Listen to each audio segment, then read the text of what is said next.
Welcome to the Old Man of the Three with JJ Redick and Tommy Alter, brought to you by 342 Productions. This is episode 173. Khris Middleton. Tommy, I sat down with Khris last week. Very first time he's done a podcast. We got into a lot of stuff. One of the interesting things he said to me, and we're going to talk Bucks in a second, but one of the interesting things he said to me about last year's playoff series against Miami and this season and the Bucks championship hopes. He repeated it twice, and you guys will listen to this. But he said, we can't, we've realized we can't win unless we're playing our best. No excuses, right? Giannis was hurt, whatever. It's not about that. We can't win unless we're playing our best. And I think that is universal in the NBA. You think about teams that win a championship. They're playing their best in the playoffs. Yeah. There's no other way. There's no other way. Tommy, good to have you back. Just for the listener, some programming notes here. For this season, Tommy will be on some episodes. He'll be joining me for most of the intros. He'll be on Old Man of the Three Things sometimes, like he was this week. But your main focus is just going to be helping us build out other stuff for 342. We're excited about a lot of the things we have in the works. Yeah, we have a lot of stuff coming.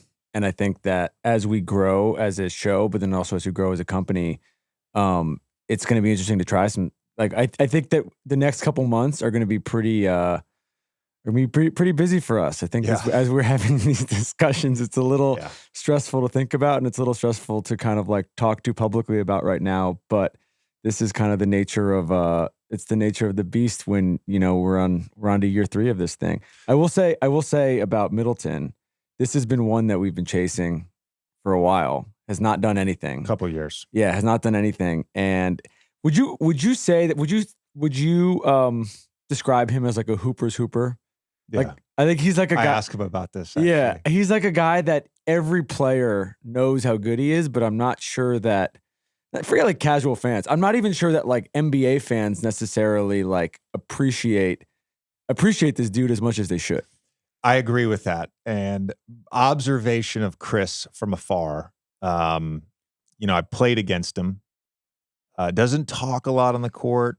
There's not a lot of antics. He's not concerned with his tunnel fit. He doesn't have a massive social media presence or brand partnerships. The guy just is all about hoop. Yeah. And look, we finished up. I'm not going to name some of the names we were talking about, but we finished up, and it's like, all the people that are at his position that I believe he's sort of in the same tier as, you start getting into like a comparison with certain players, and it's like, well, everybody considers this guy to be better than Khris, but are we sure there's that big of a gap, or even is there a gap at all? Yeah. I mean, he's that good. And obviously going back to 2022, with the sprained knee, and then dealing with off-season surgery, then having some knee soreness this year. I'm not judging Khris on last season. I'm judging Khris on the body of work in the previous, 3 to 5 seasons when he was a 3-time All-Star, and was extremely consistent, giving you about 20 points, 5 rebounds, 4 assists. I mean, he did that, I think, 4 times in his career already. He's a great player, and he's, to me, as much we've seen this the last 2 years, as much as it is about Giannis and as much as it is about Drew and Brook Lopez, to me, he's the guy that when he's at his best, like he was in the 2021 finals against the Phoenix Suns, Milwaukee has a real championship aspiration. Well, even thinking about I know you get into this with him, but thinking about the Nets series and that run, and we've talked to guys on both sides of that series about that, but think about who has the ball in their hands. They have arguably the best player in the world in Giannis, but think about who has the ball in their hands in the fourth quarter. Yep. And that's a big topic of conversation with Khris. We get into the Batman Robin thing, and as I understand it, and as he gets into it, there was an organic sort of filling out of the hierarchy early in Chris's and Giannis's career. And obviously Giannis became this legendary player, multiple-time MVP, a defensive player of the year, first-team All-NBA, all that stuff. And it's interesting to hear Chris's perspective on this. When I look at this Bucks team going forward, under Bud, a number of great regular seasons and some playoff disappointment outside of 2021. Of course, the last 2 seasons, you can point to injuries. But they're in a position with their core group of guys back to challenge again for the NBA championship. And on DraftKings Sportsbook right now, they are at plus 330 to win the Eastern Conference. They got their win total at 52.5. That's at minus 110. I got them going over that. I'll tell you that right now. And Giannis for MVP. This is kind of what I wanted to talk about. We're not going to talk MVP. We said we're going to put a moratorium on it. But Giannis for MVP to start the season is at plus 550. Luka and Jokic ahead of him. Giannis is the one thing that I wanted to bring up before we get to Khris. When we talk about the Bucks, it starts with Giannis. We should acknowledge with Drew, Brooke, Khris all locked up on their contracts. It's an older group outside of Giannis. Those guys are all on the other side of 30. Khris will be 35 when his contract expires. Brooke is already there. Drew's approaching 35 now. So it is an older group. And you do wonder about how much their window is open, how long their window is going to be open. Yeah. And Giannis had some comments this summer to the New York Times. I just want to read them real quick. When asking about signing his extension or waiting a year, he said, look, the numbers wise, it doesn't make sense to do it this year, but next summer, it would make sense for both parties. Even then, I don't know. And this is the big part. I would not be the best version of myself if I don't know that everybody's on the same page. Everybody's going for a championship. Everybody's going to sacrifice time away from their family like I do. And if I don't feel that, I'm not signing. And one of the interesting things about the Bucks this offseason has been this transfer from Mark Lazary to Jimmy Haslam for his ownership stake, and Bud being out and then bringing in a new coach. So there is, we know this core, but there is some unknowns about this team. Are they one of the sort of first examples of the second tax apron stuff coming into play in terms of them not being able to make any upgrades to this core? So they brought in Malik Beasley this summer, and then they brought back Brooke, obviously, but not much else. They lost Javon Carter, they lost Wesley Matthews. They haven't really hit in the draft the last couple of years, and so you're giving me a look. I like the kid they picked last year. Beauchamp? Yeah, I like him a lot. Okay, I mean, I just don't. There's some talent there. I'll take your word for it. I don't know the intangibles. Yeah. There's some talent there. Well, I guess my question is, like, you look at Denver, and we talked a ton about this last year, but you look about why they won, and obviously it's the stars, but then it's the Bruce Browns, it's Christian Brown, it's Jeff Green, it's all that. Who is that for them? Like, who are they bringing in? Well, I thought last year it was Javon Carter, to be honest with you. Yeah. I thought he was the guy that really helped them both defensively and offensively, had his best shooting season of his career. Look, I mean, it can be Grayson. It could potentially be Malik Beasley. The way Giannis has developed as such a willing passer, willing to bait defenses. The ball, when he sees a guy open, the ball doesn't stick. He's swinging that basketball. And so those guys are going to have opportunities. And you get into, again, I always think about this team is going to win a lot of games in the regular season if they're healthy. You get into the playoffs, and it comes down to some defensive matchups, but the way they're positioned with Drew on the perimeter, Khris on the perimeter, and Giannis and Brooke, if someone's attacking Grayson, look, I think there's schemes you can figure out to mitigate that.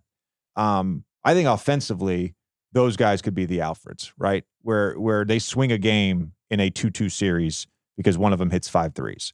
So I think they have the supporting cast.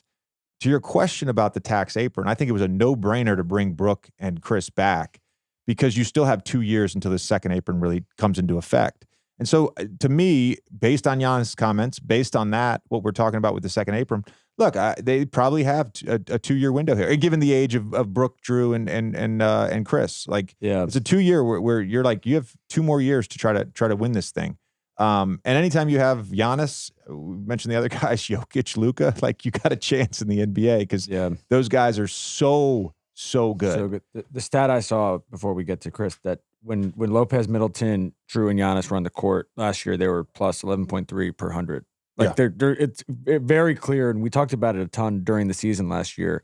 And then obviously in the playoffs, it's like no Giannis. I mean, that's you look at last season, and the best way to describe it is it was disruptive. The flow of their roster with guys being hurt. Giannis played 66 games, if I'm not mistaken. And they still won a ton. And then you get to the playoffs and he's out for, call it 2.5 games. We asked Khris about the Jimmy performance in that series as well, which he has some great comments on that. Download the DraftKings Sportsbook app now and use code JJ to sign up. New customers can bet just $5 and take home $200 instantly in bonus bets. Only on DraftKings Sportsbook with code JJ. The crown is yours. Gambling problem? Call 1-800-GAMBLER or visit www.1800gambler.net in New York. Call 877-8-HOPE-NY or text HOPE-NY 467-369. In Connecticut, help is available for problem gambling. Call 888-789-7777 or visit ccpg.org. Please play responsibly on behalf of Boot Hill Casino and Resort, Kansas. 21 and up. Age varies by jurisdiction. Void in Ontario. See sportsbook.draftkings.com/basketball for eligibility terms and responsible gaming resources. Bonus bets expire 7 days after issuance. Eligibility and deposit restrictions apply. So without further ado, let's get to our conversation with Milwaukee Bucks, Khris Middleton. All right, let's welcome in Khris Middleton. Khris, thank you so much for joining us. Really appreciate it. As I understand it, this is the first podcast that you've ever done. First ever one. Well, honored to be the host of the first ever podcast. We've never done this before, but I thought it would be interesting if we gave you a little dealer's choice for the first question. So you have the option to answer either one of these. Okay. The first question would be, you played for 5 coaches in your career. You're getting ready to play for your 6th. Who's the worst coach you've played for? Or is Grayson Allen exhausting to have as a teammate? I won't answer the second one for sure. Grayson is by far the worst teammate I ever had. Really? No, he's not. He's actually one of the funniest guys in the locker room, one of the coolest guys. He has a bad rep for whatever reason, I don't know. But he's one of the nicest guys, one of the best competitors, one of the best guys you want to have on your team. Yeah, no, I've gotten to know Grayson a little bit. He does get a bad rap. Yeah. Some of it probably deserved for a couple plays in a long career, and that sort of has stuck with him. And the fact that he went to Duke and he's a white dude, it just kind of, I think that's the main part. He landed on that. He landed on that. Yeah. How is your health and your sort of mindset going into this season? The turnover with the coaching staff, bringing in Adrian Griffin to be the head coach, losing Bud, and also just for you, hopefully going into a season where you're fully healthy after dealing with some injuries over the last couple of years. Yeah, the last couple of years have been rough, difficult, whatever word you want to use. Just with these random injuries that I've had, was able to play through a lot of them last year. This summer I was able to get my knee fixed a little bit with a scope. So my whole focus has been just trying to be as healthy as I can going into this season, so I won't have any of these problems again. I mentioned the coaching changes, and I was obviously not expecting you to answer that question. I'll get the answer when we're off air. But, you have played for 5 coaches. Lawrence Frank in Detroit, your rookie year, Larry Drew, Jay Kidd, Joe Prunty, and then Bud. And, specifically with like the first 3 coaches, it was kind of during your ascension, and then your maximization in your prime. You're still in your prime, obviously, but your maximization with Bud, and now going into a new situation with Adrian. What kind of conversations have you had with him, and sort of where do you see yourself as a player under his system? I see myself still as a great player in this system. I don't think that changes. I've had many different coaches, like he said, but I don't think that necessarily changes my game. I think they want to change style, change the way we play, but I don't think that necessarily affects, the way I play the game. So with Griff, it's just, we haven't had many conversations yet because we've been out of town been able to talk to him for a couple of minutes at a time, but we're just trying to get to know each other, build a relationship, because that's what it's really all about with your coaches nowadays, to have some type of rapport with them, a great relationship. So as you hit training camp, as you hit the preseason, and you go forward, you have an understanding what both guys are like. It's nice that he's left you alone this offseason. There's some coaches that don't. Yeah, I mean, he texts us from time to time. There is communication, but it's not like, I have to be in town. I have to have a meeting with him. He has to see me work out. I think he trusts that we're a veteran team and that, we're contenders. So he expects us to come back in shape and ready to work. And that's kind of what we're all about. One of the things about podcasts in general, and really our podcast a lot, is we talk a lot about good stuff, and sometimes we have to talk about bad stuff. And I thought we could sort of start our conversation with the end of last season. Mm-hmm. And I recognize that Giannis was hurt for those 2.5 games. But from your perspective, you lived it. What happened in that Heat series? Just didn't play our best basketball. And I think everybody saw what Miami did, what Jimmy did, especially in that series. But like I always say, credit to them. We just weren't good enough. We could point the finger. We can make so many excuses for ourselves. But at the end of the day, we weren't good enough to advance, to compete for a championship. And Miami, they were great. They were well prepared. They played hard as shit every night. They fell short, but I mean, still, they deserved to win that series, and we didn't. It's just simple as that. Yeah, I argued many times, both on the podcast and on ESPN during their run last year. Like we weren't really talking about a fluke. We were talking about a team that had been to the finals, had been to the conference finals, Game 7 the year prior, had an abysmal shooting season for most of the regular season, and then towards the end shot it well, and of course in the playoffs, outside of really the Knicks series, shot it extremely well as well. There is one specific question I have to ask, because you know this. You've won a championship. You've been in deep playoff runs, played in the league a long time. Late game execution is such a big part of winning and losing in the NBA. And I was not in the huddle, but I was watching Game 5. You guys are up 2. They're taking the ball out of bounds. Was that supposed to be a switch with Pat and Drew? No, I don't think that was supposed to be a switch. I can't remember exactly what happened, but Pat ended up down there. I think that was just trying to help throw an extra body. I can't remember exactly what it was supposed to be. It's a hell of a play, hell of a catch, hell of a finish, hell of a pass. And for us, it's just poor execution, just to put ourselves in that situation from the start. I mean, I don't think if we won that game, we changed a lot of things at the end of that game, so we're not in that position. So it happened. We watch it, we learn from it, and we move on. Yeah. Again, I wasn't suggesting that someone made an error there. I'm always curious with that stuff. Yeah. I go back, what was it, Toronto versus Philly 2 years ago in the playoffs. I thought Toronto had a chance to switch late game. Joel Embiid ends up getting wide open, makes a game winner. And so much of the playoffs is about, it's not even necessarily like a lack of execution defensively. It is about the offensive executing well.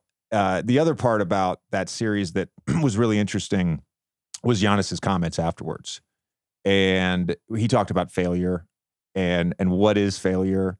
And it went completely viral. And I am just curious if you have any perspective on his comments, but also in the sort of course of your career, the highs and lows of being an NBA player, professional athlete, if you have your own perspective on what it means to succeed and what it means to fail.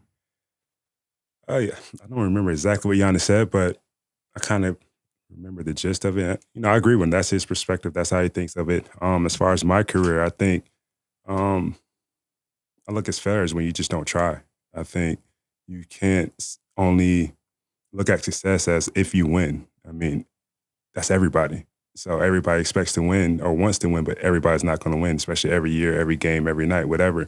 So my thing is, if you're not trying, you're failing. You're not even giving yourself a chance. I'm literally having this conversation on a daily basis with my 7-year-old. We were talking about our kids before this. Yeah, fundamental thing about just, trying and giving in your all. That's the only way. Well, the other point is, and I think Giannis touched on this, is you can't grow unless you fail, right? There's no path to growth. There's no path to excellence without some failure along the way. And I said this at the time, and I'll say it again. I think oftentimes we individually and we collectively get so caught up in the moment, right? And don't look at the big picture and don't look at all of this as a journey. And I loved his comments, and even when I, to a degree, defended them, I got backlash for it too. I got called an idiot. So I don't know. I just loved it. The other point I wanted to make on that series, or question I wanted to ask about, was just on Jimmy, and by and large, you guys didn't double him a ton. Drew, who is, I think, if not the best perimeter defender, one of the best perimeter defenders of our generation, played with him, played against him, was guarded by him. Drew primarily guarded him one-on-one. And I wanted to get some insight from you as a player that you could provide for the fans, for the listeners, for the viewers, on what it's like when you're in a playoff series and another player on the opposing team is playing out of his mind. Yeah, it's tough to contain sometimes. I think especially if we don't throw double teams at them. So that's one thing we talked about, just didn't do it. That wasn't the game plan we wanted to go with. We wanted to go with Drew because we have a lot of trust in Drew, his track record, what he's done, what he's known for. And we have the utmost confidence in all our teammates. If they speak on something and say, this is what I want to do, especially with a guy like Drew, we're going to listen to him more times than not. That series, man, you seen some of the shots that Jimmy hit. Like you said, they were hot. They weren't shooting like that all season long. And in the playoff series, they hit their stride at the right time. So as a player, it's just when your teammate is known for what he does, but what's happening on the other end, with a guy like Drew, there's not much you could say. I mean, because Drew is playing defense at an all-time high level. He's just making shots over. I think the only thing we could have done differently to maybe change the outcome of the way Jimmy plays to double team him. We didn't do it. That was a decision we made as a team, as a group, and we got to live with that result. Yeah. And sometimes when you do make that choice, a player's individual greatness matters. You talk about Drew's track record and just his ability to defend. Quick anecdote. I've worked out a couple NBA players this summer out in Bridgehampton, and had a guy in last week, and we were talking about creating separation, and we were talking about how guys maneuver around picks. And the one guy he kept bringing up was Drew. Yes. And he's like, dude, I think I beat him. I think he's got hit on the screen. And all of a sudden he's getting right a rear view contest, or he's blocking my shot, or he's picking my pocket. Yes. His agility and his ability to just move around picks has always been so impressive to me. Football is back in full swing with another week of epic games, and who's got you covered on the action for every single one of them? It's DraftKings Sportsbook, an official sports betting partner of the NFL. Had some fun yesterday with the Eagles-Pats game myself on the DraftKings Sportsbook app. New customers can bet $5 on football and get $200 instantly in bonus bets. Nobody's missing out on the action this season. All DraftKings customers can take advantage of 2 new offers every game day this September. Get in on the NFL Week 2 action with DraftKings Sportsbook. Download the app now and use code JJ to sign up. New customers can bet just $5 and take home $200 instantly in bonus bets. Only on DraftKings Sportsbook with code JJ. The crown is yours. Gambling problem? Call 1-800-GAMBLER or visit www.1800gambler.net. In New York, call 877-8-HOPE-NY or text HOPE-NY 467-369. In Connecticut, help is available for problem gambling. Call 888-789-7777 or visit ccpg.org. Please play responsibly. On behalf of Boot Hill Casino and Resort, Kansas. 21 and up, age varies by jurisdiction, void in Ontario. See sportsbook.draftkings.com/football for eligibility terms and responsible gaming resources. Bonus bets expire 7 days after issuance. Eligibility and deposit restrictions apply. Let's go back to the beginning. I'm sure you read the article because, it was one of the, I remember reading it at the time, but Zach Lowe wrote an article about you in 2019 for ESPN, and I reread it this morning. And one of the anecdotes in there is that you had a chance to be a first-round pick out of Texas A&M. You ended up going back to school and hurt yourself, got a new coach, fell out of the first round, and on draft night, you and your dad stopped watching the draft after pick 30. Why was that? Is that true? Somewhat true, yeah. I had to take a break. I had to take a break. You know how draft night is. First round, of course. Yeah. But I mean, I was in the green room, and it's 2 hours. Yeah, I thought I was getting maybe picked 8th, 9th, 10th, and then those 3 picks felt like an hour, right? Exactly. So you're sitting there for 2 hours knowing your life is about to change if your name's called, knowing your life is going to change if your name's not going to be called. So it's just anxious, anxiety. Every emotion is running through my body. So I'm sitting there with some family. I had a small group of family and friends come watch the draft, hopefully celebrate. And as time just goes by, like, I'm starting to lose it. So I had to take a break with my dad. We walked around, tried to change topics, even though that didn't really work. But it was one of the most stressful moments of my life, just because you take this huge risk, take this huge leap of faith, and not knowing exactly what's going to happen. You put in all the work, but that doesn't mean it's going to guarantee you a spot somewhere. And knowing that I was leaving early, I was taking a chance on myself. It could happen. Something great could happen, something bad could happen. I was kind of prepared for both. But sitting there for 2-3 hours, not knowing what's going to happen to you, it's a scary moment sometimes. So were you actually watching the draft? Did you hear your name called? Or did you get a phone call that we're going to pick you? Like, how did that 39th pick actually work? So I got a phone call from my agent, Mike Lindemann. I was getting picked, and I was returned to the TV during commercial break. So all we see is my name on the bottom ticker, but that was good enough as seeing it live. So all right. Well, you and Jokic have something in common now. Yeah. You and Jokic have something in common. Drafted by Detroit. Didn't play a ton your rookie year. Spent some time in the G League as well. What a trade by Milwaukee. I went back today. It was you and Brandon Knight for Brandon Jennings. Yeah. Worked out really well for Milwaukee. That second year in the league for you also happened to coincide with Giannis's rookie year. Yeah. What was Giannis like as a rookie?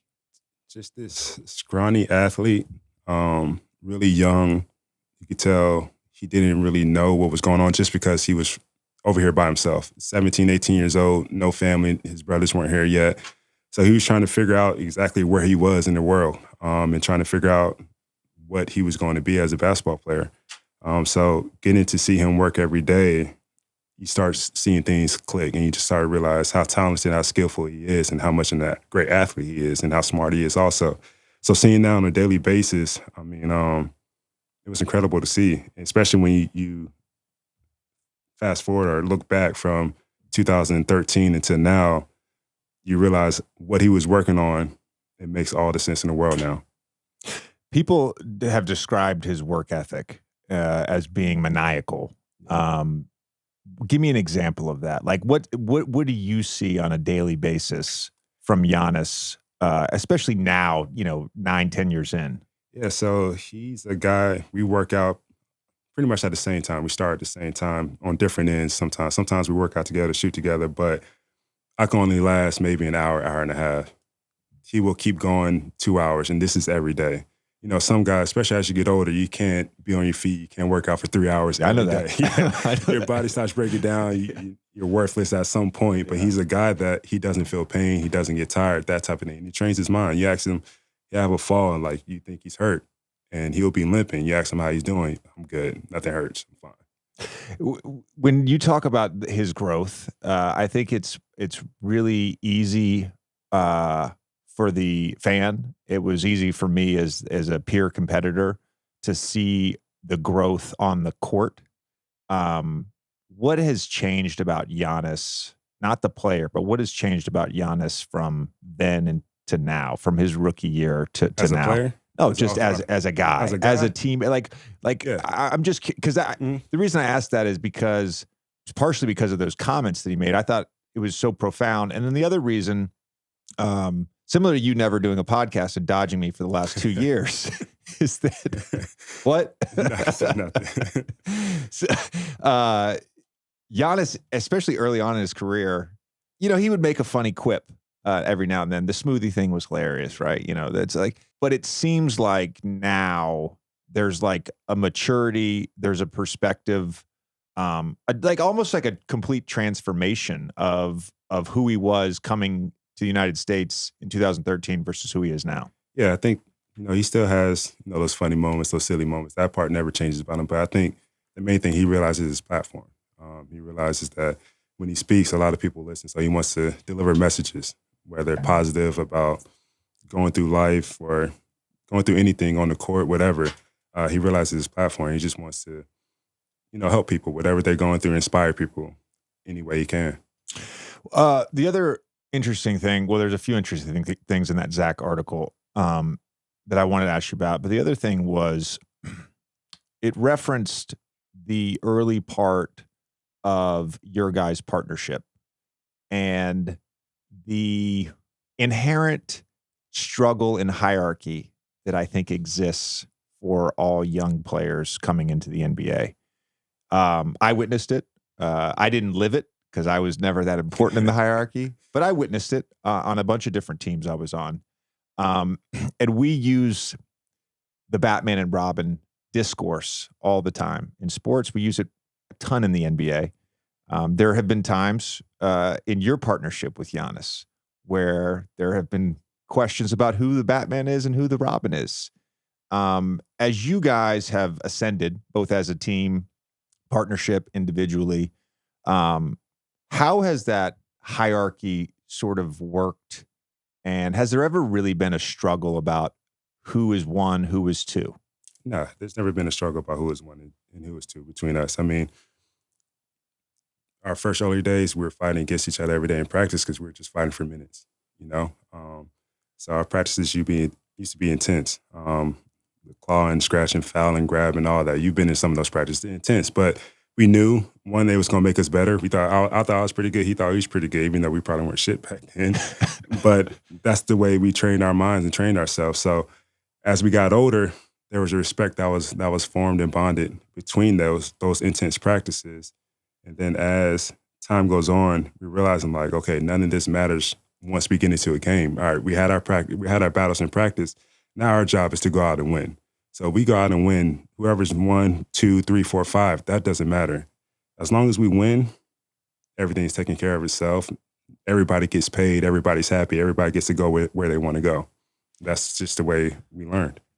Paul George back in March had some really, I thought, profound comments about this topic itself and hierarchy. And one of the things he said was, I realized that if I wanted to win, which I tried to do in Indy and win at the highest level, that I didn't necessarily have the means to do it.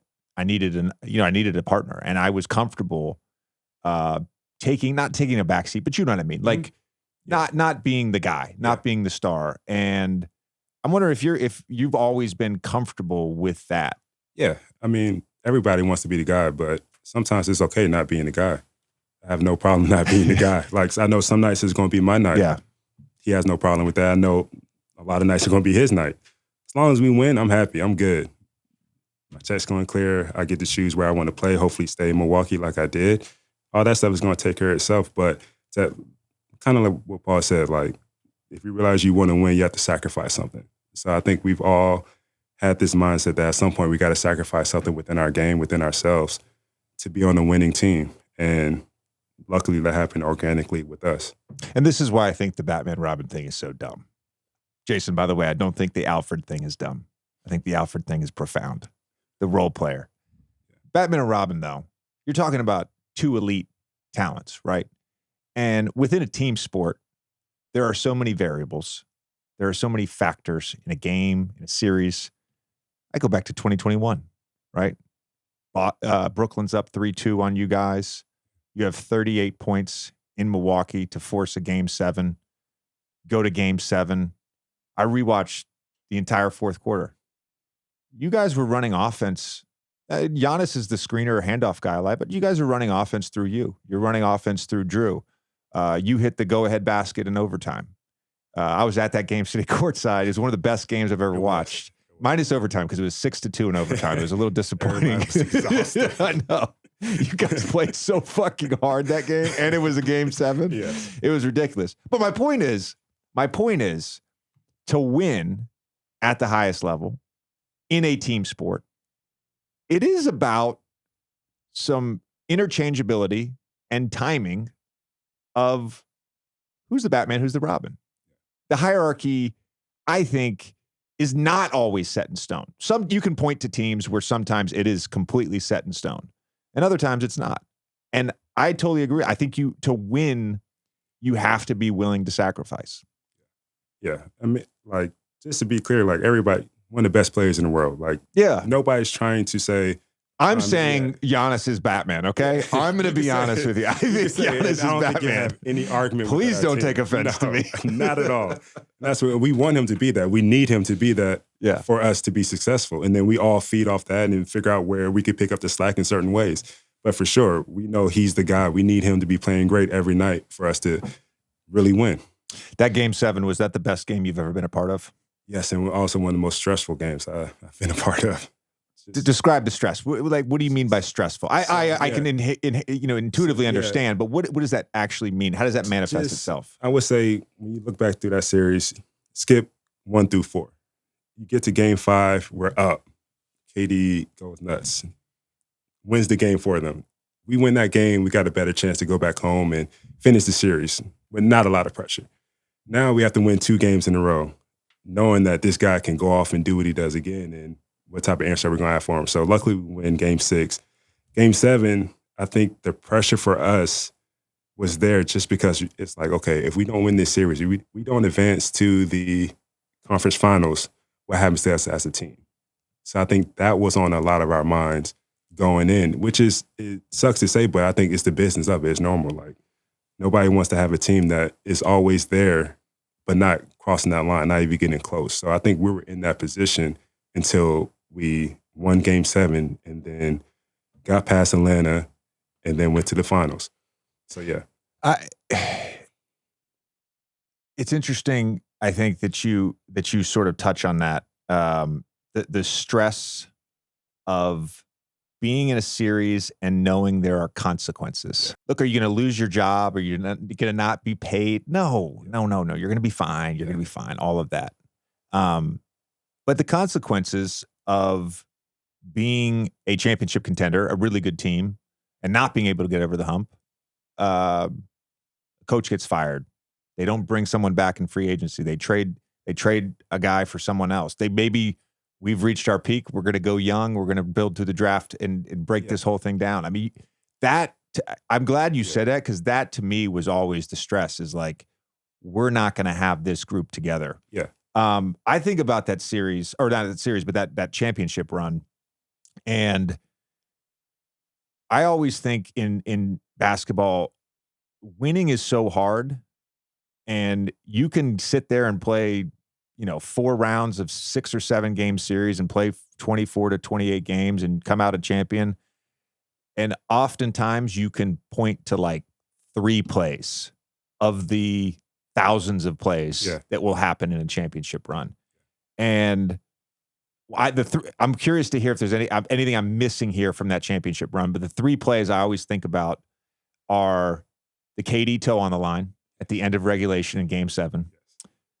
The Giannis block on Ayton, which was one of the most ridiculous plays I've ever seen in my life. And then the Drew steal on Book that leads to the Giannis lob and one on Khris. Those 3 plays, they go the other way, right? Yeah. Maybe you aren't champions. Having been through that, and we'll touch on the 2022 season with Boston as well, but having been through that, having been through a bunch of playoff runs, what have you learned about winning a championship? What has it taught you? One, that's tough. Like, to actually win it and go through it, and you look back about all the ups and downs, thinking you could be out. We were down 0-2 in 2 series, that playoff run, knowing that it's not over. So it's going to be tough as hell. One of the toughest things that you've done in your life. I think one of the second things that I learned about winning a championship is you have to be in shape. Like, your condition, your endurance, and your strength has to be at an all-time high. You can't have any weaknesses. I feel like just in your body or your game as you advance, just because it just gets tougher and tougher and tougher. So I think those are the main two things. And of course, health. Health is the one that we haven't had the last 2 years, which is, it's unlucky. You have to be lucky to win a championship also. But those two things are something that, I look at all the time and think about. The health thing, I think, is the wild card for every team. The conditioning, strength, shape, taking care of yourself, that's probably the only thing that you can control. Yeah. And I'm not going to name names here. But there are guys that say, well, all I want to do is win. And you're like, why are you out of shape? Yes. Yeah. Did it take you, how long did it take you in the NBA to figure out, if I want to be actually the best version of myself, I've got to do all these other things to be in the best shape of my life? Under my first 2 or 3 years. Yeah. Honestly. Yeah. And did it take failure? It did. Yeah. It did. It was tough thinking you've done enough and you realize you didn't. There was many nights, many games where you're thinking you're in shape, then you go out and have a burger and play the next night and realize that probably wasn't the best thing to do. But it's small stuff like that adds up as far as taking care of your body, being in shape, stuff like that. We brought up the health of the last 2 seasons. We talked about the Heat series. Giannis getting hurt in game 1, then missing, and early in game 1, and then missing games 2 and 3. I have no idea what percentage he was at. People like to use percentages, but he played games 4 and 5. You were unable to play in the Boston series in 2022, which actually turned out to be a pretty epic series. Tatum had an all-time game 6. Grant Williams, you guys decided to leave him open for 17 threes. Again, I'm just saying, that's what happened, bro. It is, yeah. That's what happened. If y'all had won that series, would you have been able to play at any point in the next series? How close were you? I honestly don't know. I mean, I was working out, was very limited in what I was able to do. So it was more of a day-by-day, week-by-week thing where my teammates would ask me every day, every week, how close are you? I didn't have an answer for them. The answer I was getting from the trainers and the doctors is it's like your ligament has to heal, and we don't know how long that could take. So it was really literally a day-by-day, week-by-week thing as far as working out and seeing what I can do and how I felt. What happened after you lost?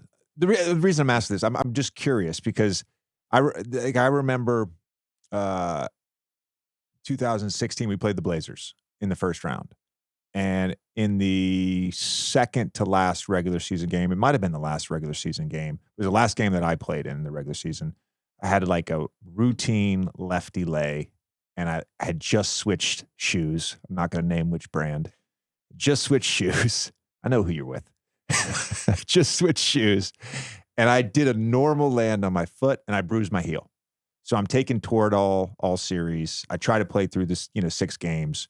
They let me do the shots the first 2 games, and they're like, you got to do the pills after that. You can't do more than 2 shots in a specific period of time. So whatever. Shots helped.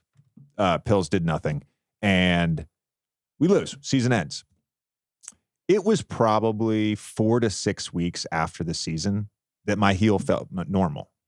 And I'm wondering if there's you remember anything about my knee feels normal. How long did that take after that series? I couldn't give you a real answer because I could walk in a straight line. Fine, I could run up and down. Yeah. Turning, I couldn't do. So it was that. So once the season ended, I really wasn't focused on that. Yeah. Doctors told me, you stay off it. Stay off of it, rest. It's going to be fine, whatever. What really got me was my wrist situation where doctor told me the same thing after season, let your wrist, calm down, don't do anything, don't shoot, don't lift weights for a couple of weeks, and it should be fine. Come back 3 to 4 weeks later, start getting back going, my wrist is still the same. And that's when I realized I need to have surgery. What was wrong with your wrist exactly? Tore a ligament. I can't pronounce it. Starts from the S. My doctor told me it's the ACL joint or ACL ligament of your wrist. Is your shooting wrist? Left wrist. Left wrist. So I couldn't do a push-up. I couldn't do a push-up half the season. Thought fell on it wrong. It will be fine. Just keep getting it banged. Yeah. Whatever. Still something you could play through with not much pain. It just didn't go away. And you played through it all season? Half the season. That's interesting. We don't get credit for that, though. No. We don't get credit for that. There's a lot of injuries that everybody goes through during the season, but you've heard all the time, that doesn't matter. It doesn't matter. Everybody's going through something. Everybody's going through something. If you can play, if you can run up and down, if you can do your job, go out there and do it. 100%. 100%.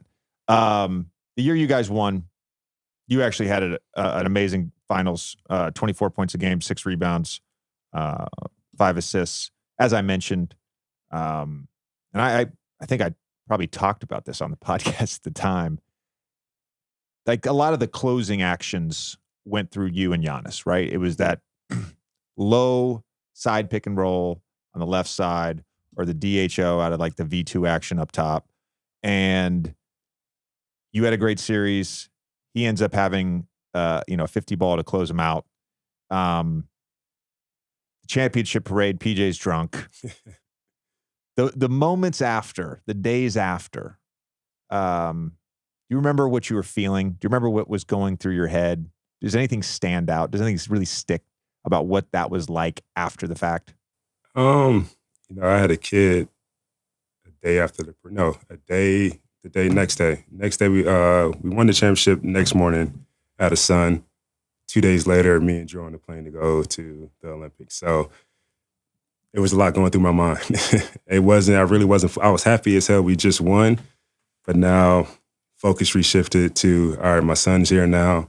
And then two, like, damn, my son's here, but now I have to go to Tokyo for the Olympics, which I was excited about. My wife was telling me, like, can't pass this up. We'll be fine here.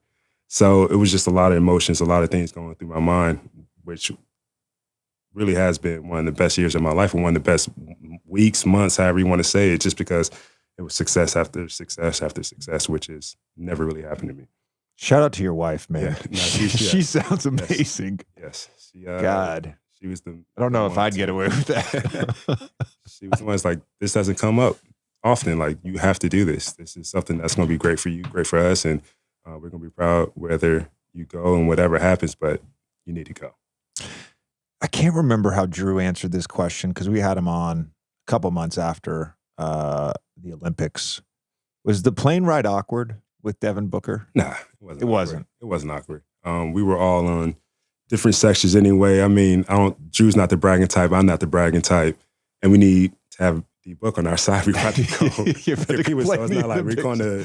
You're not talking shit. Yeah. No, like, D-Book is a real cool guy. Oh, he's the man. Yeah. Real good competitor. Yeah. So nothing but respect for him. So, I mean, when we saw him, it was like, what's up? Good to see you again. Let's get on this plane. Let's go try to win this one over here. You said different sections of the plane. What the fuck was this? A Global Express 6000? It was a nice plane. Didn't pay for it, but Ballmer's plane? It's a nice plane. When you think about the last two seasons, the success in the regular season, the playoff failure, some of which due to health, as I mentioned, and you think about going into this year, you look around the landscape of the league, how teams reloaded, how teams reshuffled the deck. Denver, of course, the defending champs. Boston getting Porzingis in the East. What is your mindset? What do you think the Bucks have to be better at outside of health to get back to that championship level you were at in 2021? Have to be playing our best basketball. For a lot of seasons, the last couple of seasons, we've been really good during the regular season. And for some reason, I won't say we struggle, but we've had some disappointments. I mean, and that's just the way I'll look at it. So it's just figuring out how to fine-tune things. I don't think we need to completely change the roster, completely change the way we play. Just need to fine-tune things. As you were, I meant to ask you this earlier. We were talking about the Batman Robin thing. I think it's interesting that you had a ton of success with all these different coaches. Last week on the podcast, we had Chris Finch on, Minnesota Timberwolves, who I played for. He was an assistant coach in New Orleans my first year. And we talked about analytics and shot selection. And there's been a big push for a number of years to essentially, outside of a few guys, completely eliminate the mid-range shot. And I had coaches. Chris did it to me. I'll be honest with you. I told him that. Chris did it to me my first year. I got off to a slow start from mid-range. He's like, stop shooting mid-range jumpers. And I'm like, bro, I'm fucking top 5 in the league over the last 8 seasons. Let me have a shooting slump, bro. Yes. I had a Philly analytics guy who I loved. he came to me before my second year, and he's like, here's how many points you would average if you just stopped going inside the 3-point line when they run you off the three. And I'm like, okay. He's like, just shoot more threes. I was like, all right, try to shoot more threes. But sometimes the mid-range shot is there. And sometimes, like yourself, like Book, like Kevin Durant, like DeMar, it's just part of your game. As you rose, did you ever get pushback? Because you rose during the time where it was like, it became less and less in vogue to shoot mid-range pulleys, right? Yeah. So did you ever get pushback from coaches about your shot selection? For sure. JK was the first one telling me I need to shoot more threes. I think I probably shot one or two extra. He didn't mind the mid-ranges that much. He just wanted me to shoot more threes. When Bud came, it was more of a conversation where, all right, you need to start shooting more threes, whether that's off the dribble, whether that's, tough contested ones or layups. I think it's kind of well documented that there was a discussion at one point of me shooting a lot of mid-range, but the thing I told him, I think what you believe too is, okay, we're not the best finishers at the rim. So are we going to take the shot? Speak for yourself. We've gotten better. No, you're right. You're right. Look, I was solid. Yeah. I was solid until the end. I was solid until the end. I was never great. So it's just like, okay, do you want me to go to the rim and throw up this crazy shot? I can understand a floater. I can develop a floater. Do you want me to go to the rim, throw up this crazy shot, or take this easy shot that is sort of like my layup that's not really that contested? I just feel that's a better shot for me than to going in and throwing up some crazy shot or doing something that's not in my game. So he trusted me with that, and we had to have a balance. He's like, okay, you shoot these, I need some more threes. So we found a balance that worked for us, and expanded my game a lot to a different level where now I was able to shoot a lot more threes off the pick and roll. And I think it just made our team a lot more dangerous. Definitely helped Giannis, helped Drew, Brooke, everybody. But it expanded my game to where now a little bit more difficult to defend now, because now I can shoot off the dribble from three off the pick and roll, or I can go in for a floater and I can still stop for my mid-range. And to be clear, this was a series of conversations. This wasn't a day after practice and you're like, all right, we found the balance. It took time. It took time, but it goes back to what I was saying with Griff. It's just about building that relationship with your coach where you could talk and have these honest discussions and figure out something that's going to work for both the team and yourself. I love that you said that your mid-range pull-up is like your layup, because that's what I always used to say. Yeah. Like when I was talking shit, and especially in practice, I'd just be like, that's a fucking layup. Gotta have confidence. That's especially going right for me. Especially going right. Yes. I didn't quite have the length to shoot it very efficiently going left. I'm honest with myself.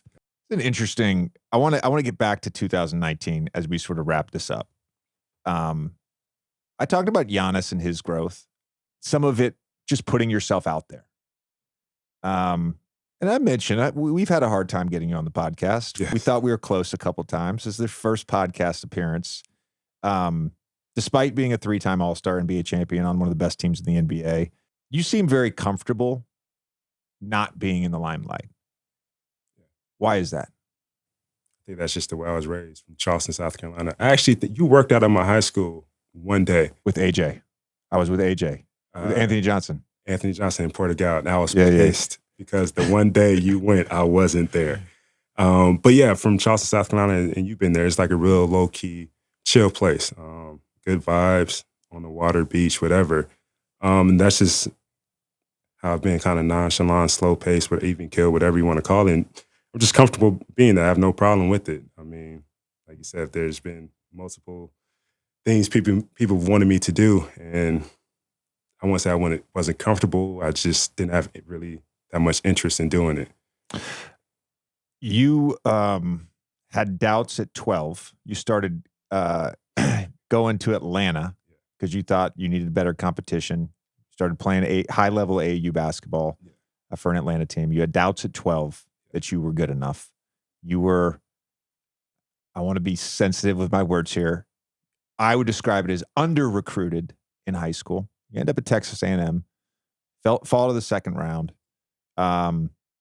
You just signed, I'm going to put your business out there because it's public, but you just signed a 3-year, basically $100 million contract your career earnings at 35 after this contract is done will be basically $300 million. 300 million. As that 12-year-old having those doubts, could you ever have imagined this? Yes and no. It was always the dream. Really owe a lot to my parents, my mom, my father. My father passed away last year, but he was the guy that was driving me most weekends and dropping me off. I'm like, good luck. Go handle yourself. Tough rides on the way back, but he knew what he was doing. He just wanted to challenge me. He wanted to open my eyes and say, if this is what you want, this is what is out there. And if you want it, you got to go work for it. It's not going to be given to you. It's not going to be easy. There's always going to be somebody out there could be better than you, and that's damn for sure working harder than you. So he's instilled that in my mind from an early age. He's just told me, like, if this is what you want, this is what you have to do, and this is the path to do it. You bring up your father. Why is Fuddruckers so important to you? That was the last stop on the way home to make me happy, basically. Because, like, these were rough weekends. Like, I'd never been to Atlanta before, just driving by, really. And I would literally be dropped off there for days at a time, not knowing anybody except for the AAU coach I was staying with. Didn't really know my teammates, AAU teammates, or hang out really with them like that. All my friends were in Charleston. So by myself, and this is before Instagram, Twitter, and all that. So I'm just sitting in the dark room watching, I think it's Caddyshack with Big Boy in it, watching that on repeat for 3-4 days straight and going to practice, get my ass kicked.